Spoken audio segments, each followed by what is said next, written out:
नमस्कार मित्रांनो, भावी शिक्षक आणि शिक्षिकेंनो, टिप्स फॉर टीईटी मध्ये मी अक्षयकर तुम्हा सर्वांचं स्वागत करतो। सध्या आपण मानसशास्त्राच्या नोट्स पाहत आहोत आणि त्यातल्या त्यात रेअर नोट्स पाहत आहोत। अशा नोट्सच्या की कोणत्याही पुस्तकामध्ये अवेलेबल होत नाहीत किंवा कुठल्याही पुस्तकामध्ये मिळत नाहीयेत। मग आपण सध्या छोटे छोटे मानसशास्त्राचे टॉपिक आहेत किंवा घटक आहेत त्याचे नोट्स पाहत आहोत, म्हणजे 10-10 मिनिटाचे 15-15 मिनिटाच्या व्हिडिओमध्ये ते नोट्स कव्हर करत आहोत। मग याच्यामध्येच मानसशास्त्रामध्ये अतिशय महत्त्वाचा आणि रेअर असा घटक जे की 2013 पासून आतापर्यंत परीक्षेमध्ये हमखास विचारला जातो, जो आहे मानवी शरीरातील विविध ग्रंथी। हा टॉपिक आपण पाहत आहोत, हा चॅप्टर पाहत आहोत। याच्यामध्ये आपण आतापर्यंत विनाल ग्रंथी याचे कार्य पाहिले आहेत, तो पाहिला नसेल तर तो व्हिडिओ पाहून घ्या। त्यानंतर आपण मस्तिष्क ग्रंथी पाहिला। मग या मस्तिष्क ग्रंथीमध्ये आपल्या याचे जे नोट्स आहेत ते सुद्धा पाहिले व मस्तिष्क ग्रंथीमध्ये मग विज्ञानाचा जो भाग आहे तो सुद्धा पाहिला, जो की रेअर आहे आणि या नोट्समध्ये सहसा कुठे भेटत नाही, तो आपण एक्स्ट्रा ॲड करून तो सुद्धा सांगितला। मग आता आपण आजच्या या व्हिडिओमध्ये कंठस्थ ग्रंथी याच्या संदर्भात पाहणार आहोत। सध्या मानसशास्त्राचे आपले आत्तापर्यंत 7 व्हिडिओ आलेले आहेत, 5 व्याख्याचे व्हिडिओ आलेले आहेत। पहिली मानसशास्त्राची व्याख्या, शैक्षणिक मानसशास्त्र, अध्ययनाचे मानसशास्त्र, बुद्धिमत्तेची व्याख्या आणि व्यक्तिमत्तेच्या व्याख्या, हे व्याख्याच्या संदर्भात 5 व्हिडिओ आलेले आहेत। त्याच्यानंतर मानवी शरीरातील विविध ग्रंथी हा चॅप्टर चालू केला, त्याच्यामध्ये आपण विनाल ग्रंथीचे कार्य हा एक व्हिडिओ पाहिला। त्यानंतर आपण मस्तिष्क ग्रंथी, त्याचे कार्य, परिणाम व इतर परिणाम हा व्हिडिओ पाहिला। मग असे टोटल 7 व्हिडिओ झाले आणि आजचा हा मानसशास्त्राचा 8वा अतिशय महत्त्वाचा व्हिडिओ आहे, जो की आहे मानवी शरीरातील विविध ग्रंथी। त्याच्यामधील पुढली ग्रंथी आहे कंठस्थ ग्रंथी। मग आता मागच्या व्हिडिओमध्ये आपण मस्तिष्क ग्रंथीची थोडी ओरल माहिती पाहिली होती, जो की विज्ञानाचा भाग आहे। तसंच आपण आता सुद्धा कंठस्थ ग्रंथीबद्दल थोडीशी ओरल माहिती पाहू, म्हणजे कंठस्थ ग्रंथी काय असते, मग कंठस्थ ग्रंथीचे स्थान कोठे आहे, मग या कंठस्थ ग्रंथीतून कोणते संपर्के स्रवतात, मग त्यानंतर त्याचे बेसिक कार्य काय आहे, जास्त स्राव झाल्यावर काय होतो आणि कमी स्राव झाल्यावर काय होतो, जो की विज्ञानाचा भाग आहे तो पाहू। पण आपल्या मानसशास्त्रामध्ये अतिशय महत्त्वाचा सुद्धा भाग आहे, तो सुद्धा पाहू। आता एक कंठस्थ ग्रंथी, या कंठस्थ ग्रंथीचे स्थान कुठे असते, तर कंठस्थ ग्रंथीचे स्थान हे गळ्यामध्ये स्वर यंत्राच्या दोन्ही बाजूला। लक्षात घ्या, जो काही आपला गळा आहे, मग या गळ्यामध्ये आपलं स्वर यंत्र कुठं आहे। जर तुम्ही विज्ञानाचे विद्यार्थी असाल तर तुम्हाला आपल्या गळ्यामध्ये स्वर यंत्र कुठं आहे ते दिसेल। मग जो काही आपला गळा आहे, या गळ्यामध्ये स्वर यंत्राच्या दोन्ही बाजूला ही थायरॉक्झन, ही कंठस्थ ग्रंथी असते। मग या कंठस्थ ग्रंथीतून कोणते संप्रेरके स्रवतात, तर या कंठस्थ ग्रंथीतून थायरॉक्झिन नावाचं संप्रेरके हे स्रवतात। मग आता या कंठस्थ ग्रंथीमधून जो काही संप्रेरके स्रवतात ते कुठले आहेत, तर थायरॉक्झिन। मग ही कंठस्थ ग्रंथी कुठे आहे, तर आपल्या गळ्यामध्ये स्वरयंत्राच्या दोन्ही बाजूला। एवढं क्लिअर झालं। मग याचे बेसिक ओरल फायदे आहेत ते आपण शॉर्टकटमध्ये पाहू। त्यानंतर आपल्या मेन ज्या काही नोट्स आहेत त्या नोट्समधले अतिशय महत्त्वाचे विधानं पाहू। आता आपण सध्या विज्ञानाच्या ह्याच्यामधली ओरल माहिती पाहतोय। मग या कंठस्थ ग्रंथीचे कार्य काय असतात, तर शरीराच्या वाढीच्या गतीवर नियंत्रण, हाडांचा विकास, रक्ताभिसरण व पुनरुत्पादन संस्थेच्या कार्यावर नियंत्रण, स्नायूचा विकास। मग आता कंठस्थ ग्रंथीमध्ये थायरॉक्झिन नावाचा स्राव जर हा जास्त झाला तर काय होतो, तर कंठस्थ ग्रंथीचा आकार वाढतो, गळ्याला सूज येते, चयापचय क्रियांच्या वेगात वाढ होते, अस्वस्थता येते, वजन कमी होते, मानसिक गोंधळ वगैरे वगैरे। मग त्यानंतर हा जर स्राव म्हणजे कंठस्थ ग्रंथीमध्ये थायरॉक्झिन नावाचा जो स्राव आहे किंवा संप्रेरके आहेत ते त्याचे प्रमाण जर कमी झाले, कमी प्रमाणात स्रवू लागला तर काय होतं, तर आयोडीनच्या अभावामुळे गॉयटर होतो। त्यानंतर मिक्सोडेमा, वजनात वाढ, आळस, ग्रंथीचे कार्य कमी, पुन्हा त्यानंतर क्रिटिझिनियम, वाढ, खुंटणे किंवा हाडांचा व मज्जासंस्थेचा विकास कमी, असे काही ऑड आहेत। पण हे सहसा परीक्षेला विचारले जात नाहीत, हा विज्ञानाचा भाग होता। मग परीक्षेला काय विचारलं जातं तेच आपण घेऊ। मग आता तेच आपण आपल्या नोट्समध्ये पाहू। आता मस्तिष्क ग्रंथी आपण तसं पाहिलं. त्यानंतर आता कंठस्थ ग्रंथीची पण आपण ओरल जी काय विज्ञानाची माहिती आहे ती पाहिली एकदम शॉर्टमध्ये.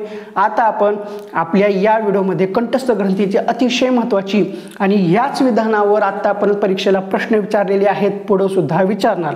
कंठस्थ ग्रंथीमधून थायरॉक्सिन नावाचा द्रव पदार्थ स्रवतो. मग सुद्धा सांगितलं होतं ना आपल्या नोट्समध्ये सुद्धा ते विधान आहे आणि हाच विधान परीक्षेला विचारलं होतं की थायरॉक्सिन नावाचा द्रव पदार्थ कोणत्या ग्रंथीमधून स्रवतो. तर उत्तर आहे कंठस्थ ग्रंथीमधून. मस्तिष्क ग्रंथीमधून कोणता पदार्थ किंवा कोणता द्रव पदार्थ स्रवतो. तर कंठस्थ ग्रंथीमधून प्रौढावस्थेमध्ये सोमॅट्रोट्रोपिना आणि कंठस्थ ग्रंथीमधून थायरॉक्सिन नावाचा द्रव पदार्थ स्रवतो. आलं लक्षात. मस्तिष्क ग्रंथीमधून सोमॅट्रोट्रोपिना आणि कंठस्थ ग्रंथीमधून थायरॉक्सिन नावाचा द्रव पदार्थ स्रवतो. आता कंठस्थ ग्रंथीतील थायरॉक्सिन या द्रवाचे प्रमाण कमी झाले किंवा प्रमाणाबाहेर झाले किंवा अधिक झाले तर शारीरिक तसेच मानसिक विकृती निर्माण होते. विधान आलेलं आहे परीक्षेला. तुम्ही 2017चा पेपर घ्या, 18चा घ्या किंवा 2021चा घ्या, त्याच्यामध्ये हे तुम्हाला विधान मिळून जाईल कंठस्थ ग्रंथीबाबत. आता कंठस्थ ग्रंथीतील थायरॉक्सिन या द्रवाचे प्रमाण कमी झाले किंवा प्रमाणाबाहेर झाले किंवा अधिक झाले असा शब्दप्रयोग केला जातो. तर शारीरिक तसेच मानसिक विकृती निर्माण होते. विधान महत्त्वाचं आहे, लक्षात असू द्या. मग आपण असंच एक विधान कुठं पाहिलं होतं. तर असंच एक विधान आपण विनाल ग्रंथीमध्ये पाहिलं होतं. तर विनाल ग्रंथीमधील रसस्रावामुळे जैव रासायनिक बदल घडून येतात आणि त्याचा शरीरातील विविध ग्रंथीचा मानवी वर्तनावर खूप परिणाम होतो. मी त्यावेळेस सांगितलं होतं की ज्या काय ग्रंथी आहेत त्याचे परिणाम किंवा काय होतं ते आपल्याला नंतर कळेल. तसंच कंठस्थ ग्रंथीमध्ये काय आहे, कंठस्थ ग्रंथीतील थायरॉक्सिन या द्रवाचे प्रमाण कमी झाले किंवा प्रमाणाबाहेर झाले, त्याचे प्रमाण अधिक झाले तर शारीरिक तसेच मानसिक विकृती निर्माण होते. विधान लक्षात असू द्या. शारीरिक तसेच मानसिक विकृती निर्माण होते. हे विधान कोणत्या ग्रंथीबाबत योग्य असेल असा सुद्धा प्रश्न विचारला जाऊ शकतो. तर याचं उत्तर आहे कंठस्थ ग्रंथी. आता परीक्षेमध्ये काय विचारलं जाऊ शकतं की कोणत्या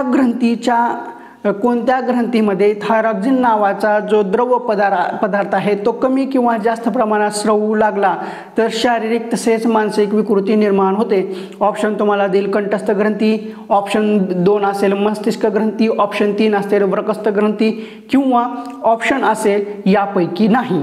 मग उत्तर काय आहे, कंठस्थ ग्रंथी. चला पुढे. आता आपण कंठस्थ ग्रंथीचे इतर परिणाम पाहू. आता इतर परिणामामध्ये महत्त्वाच्या गोष्टी असतात त्या आपण व्यवस्थितपणे पाहू. कंठस्थ ग्रंथीतील थायरॉक्सिन हा स्राव अधिक प्रमाणात पाझरतो ती व्यक्ती महत्त्वाकांक्षी असते. अतिशय महत्त्वाचं विधान आहे. उघडा डोळे बघा नीट, उघडा डोळे बघा नीट आणि सांगतोय काय, ऐका नीट. समजलं. कंठस्थ ग्रंथीतील थायरॉक्सिन हा स्राव अधिक प्रमाणात पाझरतो ती व्यक्ती महत्त्वाकांक्षी असते. परीक्षेमध्ये फक्त असंच एक विधान दिलं जातं. काय विधान दिलं जातं, ती व्यक्ती महत्त्वाकांक्षी असते. हे विधान कोणत्या ग्रंथीसाठी योग्य असेल किंवा हे विधान कोणत्या ग्रंथीबाबत आहे. तर कंठस्थ ग्रंथीतील थायरॉक्सिन हा स्राव अधिक प्रमाणात पाझरतो तेव्हा ती व्यक्ती महत्त्वाकांक्षी असते. किंवा परीक्षेमध्ये असं सुद्धा विचारलं जातं की कंठस्थ ग्रंथीतून कोणता स्राव होतो, तो थायरॉक्सिन. मग आता असं सुद्धा विचारलं जातं की कंठस्थ ग्रंथीतील थायरॉक्सिन हा स्राव अधिक प्रमाणात पाझरतो तेव्हा ती व्यक्ती डॅश डॅश असते, महत्त्वाकांक्षी असते, आळशी असते, अतिशय हुशार असते किंवा अतिशय चंचल असते किंवा सत्ताभिलाषी असते किंवा सत्ताभिलाषी नसते. आपलं उत्तर काय आहे, महत्त्वाकांक्षी आहे किंवा महत्त्वाकांक्षी असते. आणि आणखीन एक विधान सांगितलं मी कुठलं, की ती व्यक्ती सत्ताभिलाषी असते. तर सत्ताभिलाषी असते हे सुद्धा विधान बरोबर आहे. पण सत्ताभिलाषी नसते जर असं दिलं तर ते विधान चुकीचं. आणि जर असं सुद्धा विधान दिलं की कंठस्थ ग्रंथीतील थायरॉक्सिन हा स्राव अधिक प्रमाणात पाझरतो ती व्यक्ती महत्त्वाकांक्षी नसते असं जर विधान दिलेलं असेल तर ते विधान चूक आहे। बघा, एकच विधान आहे, किती प्रकारे फिरवलं जाऊ शकतं, जेवढ्या काही शक्यता आहेत त्या सर्वच्या सर्व मी तुम्हाला सांगितलेले आहेत। परीक्षेमध्ये कसंही फिरवलं जातं, आपल्याला जेवण असंच करायचं आहे, पण आपल्याला जेवण योगासन करताना तंगडावर करून हात इकडं करून चमच्यानं हातानं कसंही जेवायला सांगतात आणि परीक्षेमध्ये प्रश्न कसाही विचारला जातो, उत्तर तेच असतं। आणि कसा प्रश्न विचारला जातो ते एकदम सविस्तरपणे सांगितलेलं आहे। आणि हा प्रश्न कशा पद्धतीने विचारला जातो याच्यासाठीच मी तुम्हाला 3 मिनिटं घातलेली आहेत। तर चला जाऊ आपण पुढे। आता या व्यक्तीची भूक तीव्र असते, या व्यक्तीची भूक तीव्र असते, या व्यक्तीच्या वर्तनात अस्थिरता व चंचलता असते, वजन सरकन कमी होते, अंग थरथरू लागते, वजन सरकन कमी होते, अंग थरथरू लागते, या व्यक्ती सत्ताविलाशी असतात किंवा ही व्यक्ती सत्ताविलाशी असते। आता मी मग तुम्हाला सांगितलं होतं की ही व्यक्ती महत्त्वाकांक्षी असते, तशी ही व्यक्ती सत्ताविलाशी सुद्धा असते। आता याच्यामध्ये परीक्षेमध्ये प्रश्न कसा विचारला जातो आणखीन एक। आता आपण इथं आपल्याकडे विधाने किती आहेत, कंठस्थ ग्रंथीतील थायरॉक्सिन हा स्राव अधिक प्रमाणात पाझरतो, ती व्यक्ती महत्त्वाकांक्षी असते। 1 या व्यक्तीची भूक तीव्र असते। 2 या व्यक्तीच्या वर्तनात अस्थिरता व चंचलता असते। 3 वजन सरकन कमी होते किंवा अंग थरथरू लागते। 4 हा व्यक्ती किंवा ह्या व्यक्ती सत्ताविलाशी असते। 5 आणि स्नायू ताटर बनतात। 6 असे 6 विधान आहेत। याच्यापैकी आपल्याला परीक्षेमध्ये कोणतेही विधानं दिले जातात, हे 6 विधान आपण महत्त्वाचे घेतले, तर याच्यापैकी परीक्षेमध्ये कुठलेही 3 विचारू शकतात, 2 विचारू शकतात, 1 विचारू शकतात किंवा याच्यापैकी 4ही विधानं विचारू शकतात आणि खाली पर्याय देतात। आता परीक्षेमध्ये असं विचारलं गेलं, विधान ही दिलं, या व्यक्तींची भूक तीव्र असते, या व्यक्तीच्या वर्तनात अस्थिरता व चंचलता असते, ह्या व्यक्ती महत्त्वाकांक्षी असतात आणि ह्या व्यक्ती सत्ताविलाशी असतात।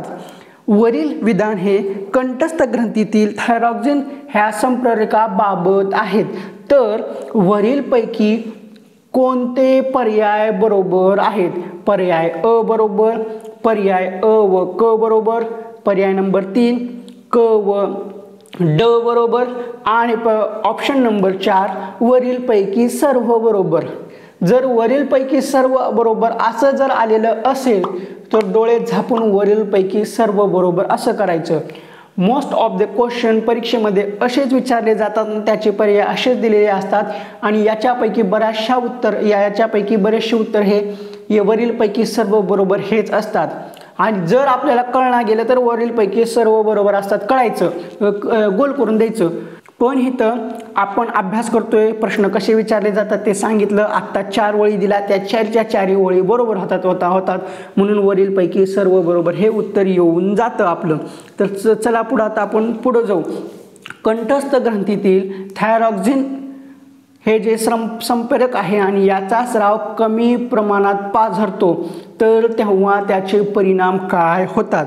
आपण इतक्या वेळ काय पाहिलं, कंठस्थ ग्रंथीतील इतर परिणाम पाहिले, पण आता कंठस्थ ग्रंथीमधील जो काही थायरॉक्सिन हा स्राव आहे किंवा हे जे काही संप्रेरक आहे, हा संप्रेरकाचा स्राव जर कमी प्रमाणात पाझरू लागला किंवा कमी प्रमाणात स्रावू लागला तर काय होते? विधानं महत्त्वाचे आहेत। तर पहिले विधान आहे, ती व्यक्ती सुस्त असते, ती व्यक्ती उदास असते, या व्यक्तीची भूक मंद असते, ही व्यक्ती अधिक झोपाळू असते। 4 विधान आहेत, ती व्यक्ती सुस्त असते कधी? ज्यावेळेस कंठस्थ ग्रंथीतील थायरॉक्सिन स्राव कमी प्रमाणात पाझरतो त्यावेळेस ती व्यक्ती सुस्त असते, ती व्यक्ती उदास असते, या व्यक्तीची भूक मंद असते आणि ही व्यक्ती अधिक झोपाळू असते।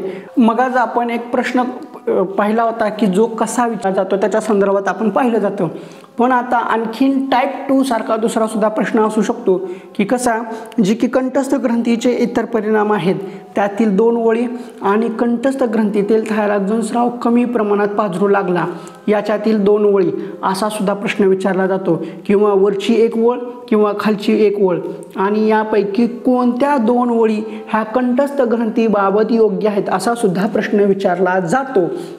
आता या कंठस्थ ग्रंथीतील थायरॉक्सिन स्राव कमी प्रमाणात पाझरतो, तर याचे परिणाम काय आहेत? तर ती व्यक्ती सुस्त असते, उदास असते, या व्यक्तीची भूक मंद असते आणि ही व्यक्ती अधिक झोपाळू असते. असं जर दिसत असेल तर याचे परिणाम आहेत कंठस्थ ग्रंथीमधील थायरॉक्सिनचा जो काही संप्रेरक आहे त्याचा स्राव कमी प्रमाणात पाझरू लागला तर असं होतं. आता आपण पुढे वळू. कंठस्थ ग्रंथीच्याच पृष्ठभागावर 4 किंवा अधिक उपकंठस्थ ग्रंथी असतात. अतिशय विधान महत्त्वाचं आहे, रेअर उदाहरण आहे. कंठस्थ ग्रंथीच्याच पृष्ठभागावर 4 किंवा अधिक उपकंठस्थ ग्रंथी असतात. उपकंठस्थ ग्रंथी काढून टाकल्यास किंवा त्यांना इजा पोहोचल्यास धनुर्वात होतो. आता इथं धनुर्वात झालेला आहे, थोडीशी मिस्टेक झालेली आहे. आपल्याला हे आणखीन थोडंसं करेक्शन करायचं राहिलेलं आहे. फायनल आणखीन आपल्या नोट्स यायच्या, तोपर्यंत तुमचं नुकसान होऊ नये त्या दृष्टिकोनातून आपण सध्या रेअर अशा नोट्स पाहत आहोत. हे टिप्स फॉर TET द्वारा संचलित हे शिक्षक अभियोग्यता व बुद्धिमत्ता चाचणीसाठी आपलं पुस्तक आहे. हे त्यावेळेस आपण लॉन्च करू, पण याच्यातला काही भाग हा शिक्षक पात्रता परीक्षेमध्ये विचारला जातो. हे त्याच्यातलेच आपण काही रेअर अशा नोट्स पाहत आहोत. कंठस्थ ग्रंथीच्याच पृष्ठभागावर 4 किंवा उपकंठस्थ ग्रंथी असतात. उपकंठस्थ ग्रंथी काढून टाकल्यास किंवा त्यांना इजा पोचल्यास धनुर्वात होतो. आता आपण पुढे वळू. व्हायब्रो प्रांज व ट्रेडवे. व्हायब्रो प्रांज व ट्रेडवे यांचं म्हणणं काय आहे ते पाहू. आता हे जे काही व्हायब्रो प्रांज व ट्रेडवे आहे, मग यांनी जे काही सांगितलेलं आहे आणि याचे जे काही परिणाम आहेत, हा एवढा भाग कुठं भेटतो? तर जे काही जुनं 12वीचं पुस्तक आहे, जे की 2013च्या अभ्यासक्रमाचं आहे, फडके प्रकाशनचं शालेय जे काही कॉलेज लेवलचं पुस्तक होतं 2013चं, त्या पुस्तकामध्ये हा भाग मिळून जातो. आणि हा भाग सध्या कुठल्याही पुस्तकात तुम्हाला मिळणार नाही आहे आणि कुठंही सापडणार नाही आहे. आपण सगळीकडले ॲड करून अशा रेअर अशा नोट्स केलेल्या आहेत. तर चला, व्हायब्रो प्रांज व ट्रेडवे हे काय म्हणतात?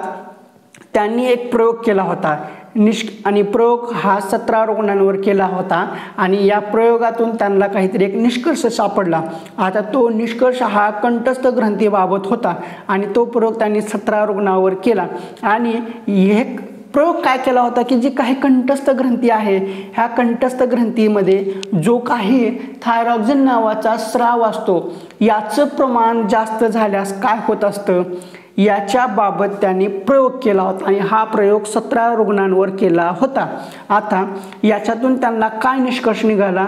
तर अवधान केंद्रित करता येत नाही. इथं आपल्याला अवबान दिसत असेल, इथं आपल्याला आणखीन करेक्शन करून घ्यायचं आहे. ह्याचं फायनल करेक्शन राहिलेलं आहे, तरी थोड्याफार मिस्टेक असतात, ते फायनल करेक्शनमध्ये होत असतात.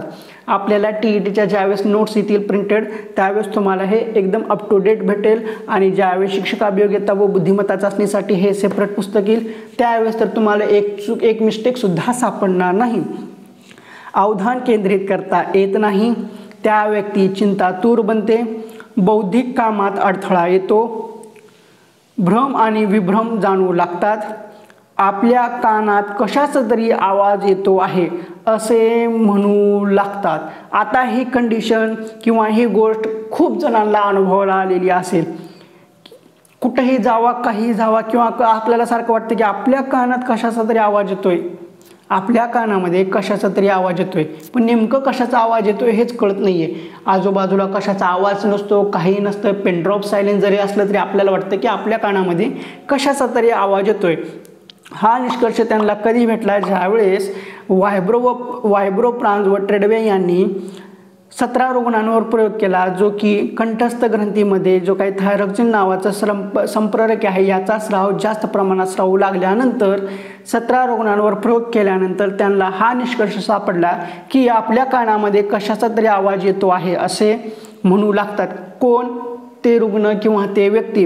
जर आता तुम्हाला असा प्रॉब्लेम होत असेल किंवा आपल्या कानामध्ये कोणतरी आवाज करत आहे किंवा आपल्या कानामध्ये कशाचा तरी आवाज येतोय किंवा कोणाचा तरी आवाज ऐकू येत आहे असं जर वाटत असेल, तर ते आपल्या कंठस्थ ग्रंथीमध्ये थायरॉक्सिन नावाचं जे काही संप्रेरक आहे त्याचा स्राव जास्त होत आहे, हा त्याचा परिणाम आहे. काही व्यक्तींमध्ये पुढे पुढे छिन्न मनस्कतेची लक्षणं दिसू लागतात. इथं भिन्न मनस्कतेची आहे, मिस्टेक झालेली आहे, ते सपादून घ्या. आपल्याला फायनल ज्यावेळेस पुस्तक येईल त्याच्यामध्ये कसलीही मिस्टेक तुम्हाला दिसणार नाहीये. काही व्यक्तींमध्ये पुढे पुढे छिन्न मनस्कतेची लक्षणे दिसू लागतात. प्रौढ अवस्थेमध्ये थायरॉक्सिनचे प्रमाण कमी झाल्यास मिक्सेडेमा नावाची विकृती निर्माण होते. हा प्रश्न 2017च्या शिक्षक अभियोग्यता व बुद्धिमत्ता चाचणीमध्ये विचारला गेला होता आणि यदा कदाचित हा प्रश्न आता आपल्या TETला सुद्धा विचारला जाईल. प्रौढ अवस्थेमध्ये थायरॉक्सिनचे प्रमाण कमी झाल्यास मिक्सेडेमा नावाची विकृती निर्माण होते. आता प्रौढ अवस्थेमध्येच काय आहे, प्रौढ अवस्थेतून काय लक्षात आलं आपल्याला, प्रौढ अवस्थेमध्ये मस्तिष्क ग्रंथीतून सोमॅट्रोट्रोपिना नावाचा स्राव लागतो प्रौढ अवस्थेमध्ये. आणि तसंच प्रौढ अवस्थेमध्ये थायरॉक्सिन कंठस्थ ग्रंथीमधील प्रौढ अवस्थेमध्ये थायरॉक्सिनचे प्रमाण कमी झाल्यास मिक्सेडेमा नावाची विकृती निर्माण होते. आता प्रौढ अवस्था लक्ष दिसले म्हणून लगेच तुम्ही मिक्सेडेमा नावाची विकृती, हा चला कंठस्थ ग्रंथी बरोबर नाही.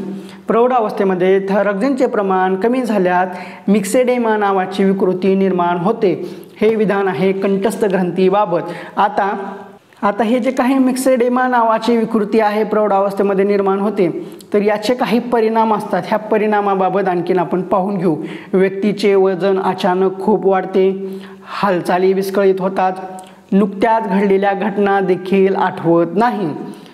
म्हणजे आत्ता थोड्या वेळापूर्वी आपण काय जेवलो हे सुद्धा आठवत नाहीये.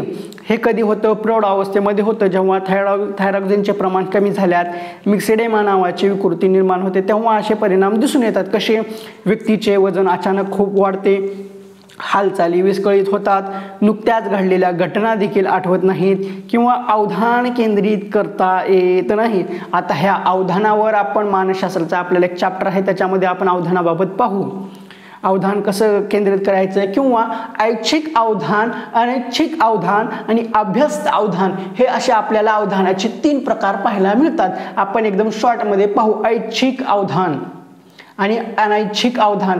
ऐच्छिक अवधान म्हणजे आपण हेतुपूर्वक किंवा लक्ष देऊन किंवा आपल्याला कुठली तरी गोष्ट साध्य करायची आहे किंवा त्याच्यातून काहीतरी मिळवायचं आहे, त्या दृष्टिकोनातून आपण हेतू परस्पर किंवा हेतुपूर्वक काहीतरी ऐकतोय, कुठेतरी लक्ष देतोय, ते झालं ऐच्छिक अवधान. आता तुम्ही माझा व्हिडिओ मन लावून जर ऐकत असाल तर ते झालं ऐच्छिक अवधान. आणि असंच कोणीतरी व्हिडिओ लावून दिलेला आहे हा आणि तुम्हाला आवाज ऐकू येत असतील तर ते झालं अनैच्छिक अवधान. किंवा तुम्ही रस्त्याने जात आहात, वाहनांचा आवाज येत आहे, कोणी ना कोणीतरी भोंगा वाजवत आहे, कोणी पिपाणी वाजवत आहे, कोणी एकमेकांना शिव्या देत आहे, कोणी चालता बोलता भांडण करत आहे, त्यांचे जे काही आपल्याला आवाज येतात ते झाले अनैच्छिक अवधान. अनैच्छिक अवधान किंवा आपलं त्या ह्याच्याकडे अचानक लक्ष जातं ते झालं अवधान. अनैच्छिक अवधान म्हणजे लक्ष न देता ॲटोमॅटिक तिकडे लक्ष झालं ते अनैच्छिक अवधान.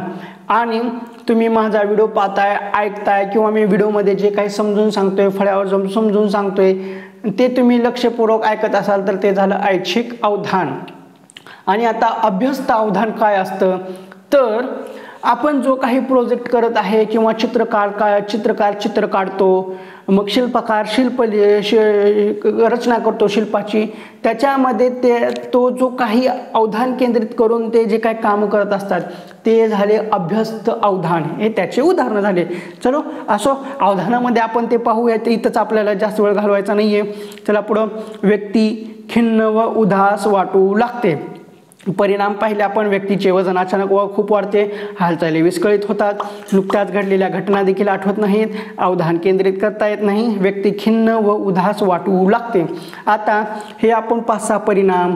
मग पुन्हा कंठस्थ ग्रंथीतील थायरॉक्सिनचे स्राव कमी प्रमाणात पाजरू लागले तर त्याचे 4 परिणाम किंवा कंठस्थ ग्रंथीचे इतर परिणाम, याच्यापैकी कुठलेही परिणाम तुम्हाला परीक्षेमध्ये विचारू शकतात.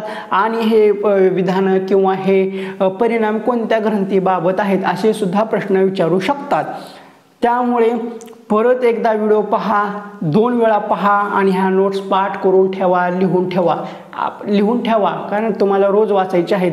आम्ही हा व्हिडिओ एकाच व्हिडिओमध्ये मानवी शरीरातील विविध ग्रंथी व त्यांचे कार्य व परिणाम एकाच व्हिडिओमध्ये का घेतलेला नाही आहे, कारण हा खूप किचकट भाग आहे. किचकट भाग एका व्हिडिओमध्ये सांगणं शक्य नाही आणि जरी सांगितलं तर ह्या कानाने ऐकावे त्या कानाने जावे असं होतं. काय नळी फुंकले सोनारे वारे गेले इकडून तिकडे असं आहे ना, तसं होऊन जातं हे. त्यासाठीच मी तुमच्या भल्यासाठीच हे मी सेपरेट व्हिडिओ घेत आहे आणि एकदम स्पष्टपणे गडबड न करता शांतपणे तुम्हाला समजून सांगत आहे. तर ठीक आहे, कंठस्थ ग्रंथीबाबत एवढीच माहिती होती आणि जी काही विज्ञानाचा भाग होता ती सुद्धा तुम्हाला सांगितलेली आहे आणि जे काही रिअर माहिती आहे ते सुद्धा सांगितलेली आहे.